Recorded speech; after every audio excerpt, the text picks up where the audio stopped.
So thank you. I'm really honored to be at this seminar. I'd also like to thank my colleagues. So I've worked with a variety of people, both from Shepherd, where I work, and various academic partners. And some of this work was sponsored by the NIDLR agency. And what I want to talk to you about is my background has been a lot in commercial large enterprise systems, particularly in big data and analytics.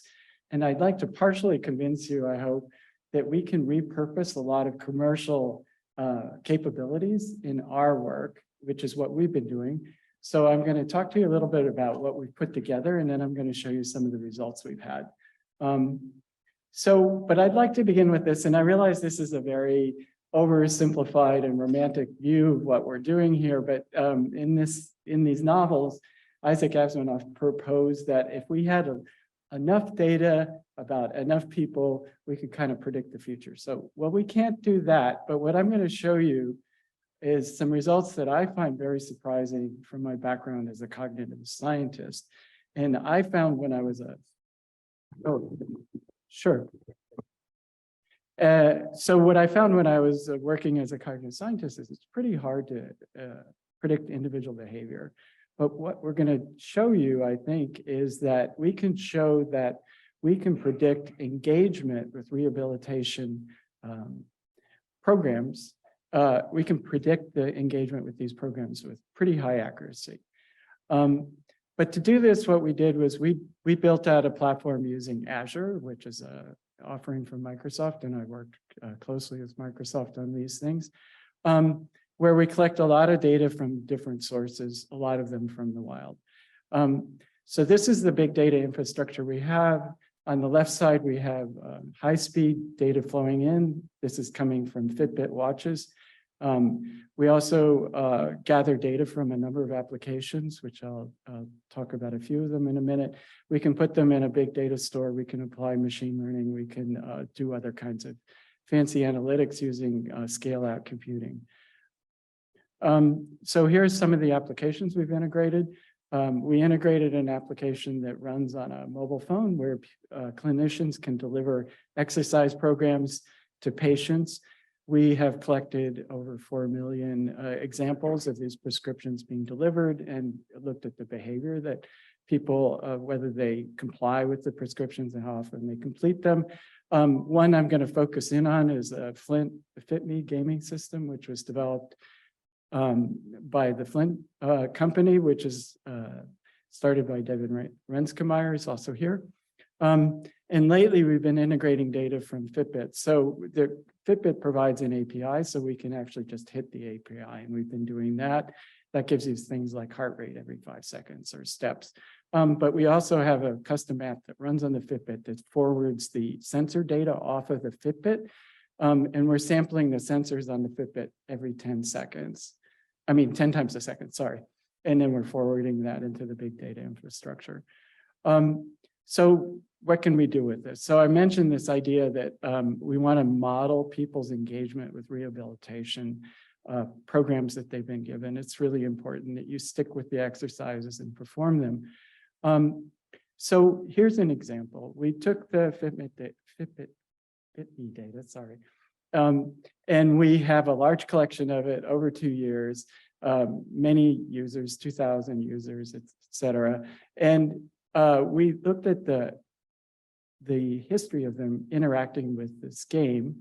And what we found was some people stayed in this system and used it only for short periods of time. Some people stayed in it and used it for long periods of time. So we have everything from people using it for a couple of weeks to people using it for almost 2 years, which is pretty astonishing when you think about human behavior. You usually don't get those big ratios of usage.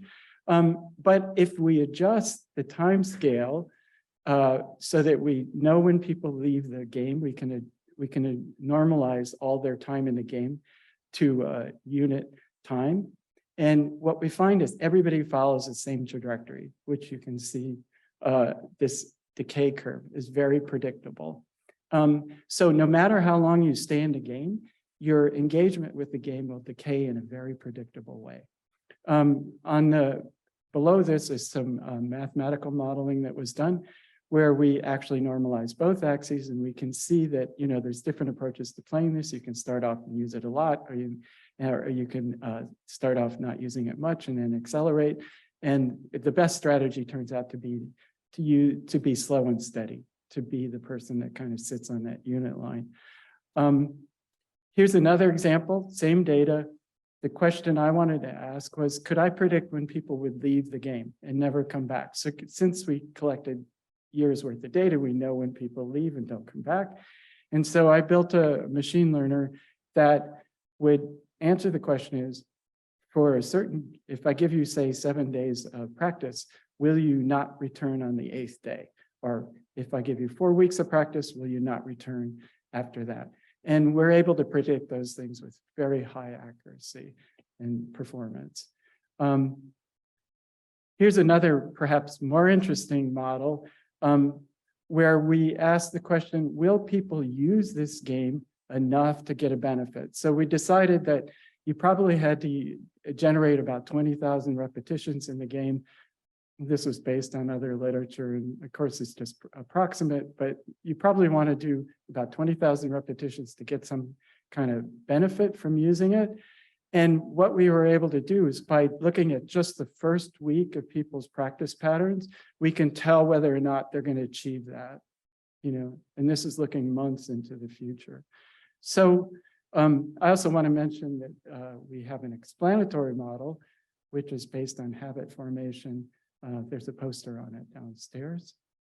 Now I'm going to turn to another set of work that we've just started, where we're kind of pushing back out into the field, collecting data in the wild. And this is where we're taking data off of wearables. And in the spirit of repurposing commercial systems, the commercial system we're repurposing is the Fitbit watch. So we developed a custom application that could read the sensors and forward the sensors into our big data infrastructure. On the right is an example of the data that's coming off of the Fitbit now. But that's all well and good, but what can we do with it? So one of the key things when we give people exercise programs is to follow the principle of overload, right? You want to get some homeostatic adaptation. So we were able to build, using lab data, build models that could successfully detect when people reported themselves being fatigued. And this is based purely on the IMU data. So the thinking here is that we could take this data, and even if people are exercising at home, we could recognize when they're fatigued and help them get the right dose. So where do we want to go with this? Let's see. Okay, so I've been doing chatbot coaching for over 6 years now. Of course, that whole field has just been blown out of the water. I can assure you our chatbots don't want you to leave your spouse or marry them. Unfortunately, or better, maybe fortunately, they're not that smart.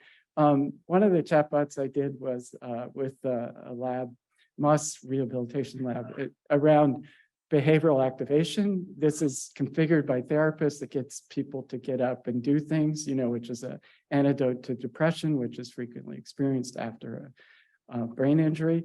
But the one we're working on now, one of the challenges with that chatbot was that we needed the user to report what they had done, and of course there's issues with that. We've hooked this system up to these various data sources, and one of them is the FitMe system. So one of the things we can do is look at the actual performance of people as they're performing the game, and then use the knowledge that we've gained about what is typical of people that are successful in their use of the game, and give them very specific feedback about how to improve their performance. So this is a future direction that we think has a lot of potential. This is the chat is actually delivered by text. It's very easy for people to adopt. It doesn't require using a smartphone or an app or anything like that. So if I have a minute, I'm going to try to answer the questions I was supposed to answer here. Let's see. So one of the challenges, one of the big challenges we have is when we go in the wild, and particularly if we take these big data approaches or this, we're getting lots and lots of messy data with gaps in it. And the thing I want to say is, well, that is typical of big data infrastructure. That's the same problem that Amazon and everybody else who's doing these kinds of things has. So a lot of the tools and a lot of the thinking that we see in the commercial world about how to deal with messy data sets and lots of people with different characteristics, we can reapply in our world. The second question was, let's see, how is the computational modeling supported to work or could enhance our future work? Well, I really think there's a couple paths here. One path is it is just about impossible for us to make any progress without modeling the data, right?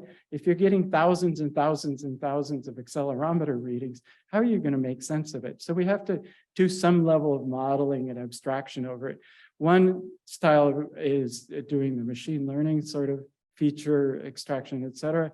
Another style is building these mathematical models. I think that's a mutually supporting approach. And for our future opportunities, I want to point out to people, and I know I got to stop, that there's a lot of opportunities out there to leverage the data-intensive systems and devices and applications, including all kinds of games, smartphone applications, wearables, et cetera.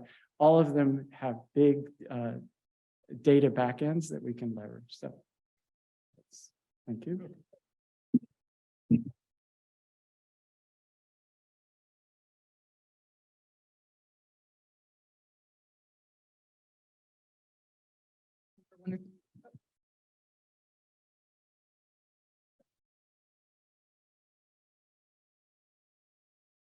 Thank you for an exciting and fascinating talk. I was just wondering if you could speak a little bit about what exactly the features are that predict like long-term use or patterns. Like, is it just that if they don't use it in the first week, they're not going to use it later on? Or is it much more nuanced than that? No, it's more nuanced than that. So, like I said, we have two approaches, a theoretic, of course. Yeah, thank you. So we have two approaches. We have a theoretical approach, which my colleague Sanjun is working on, where we look at habit formation. And what we're looking at is, do people do this enough that they're building a successful habit?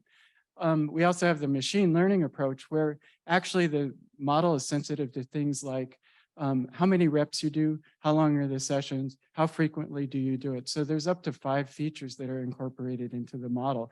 And I couldn't tell you exactly how all that interacts, but it makes the model more predictive. And that's one of the fascinating things about this for us. Sure.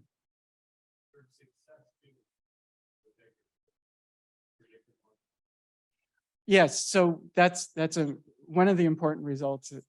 There's a paper that the team did that's really worth reading, was that if people have a lot of trouble in the first week playing the game, they're going to quit. Or if it's too easy, they're not going to use it. So there's a sort of sweet spot of difficulty that we want to hit. And that does affect people's use of the game.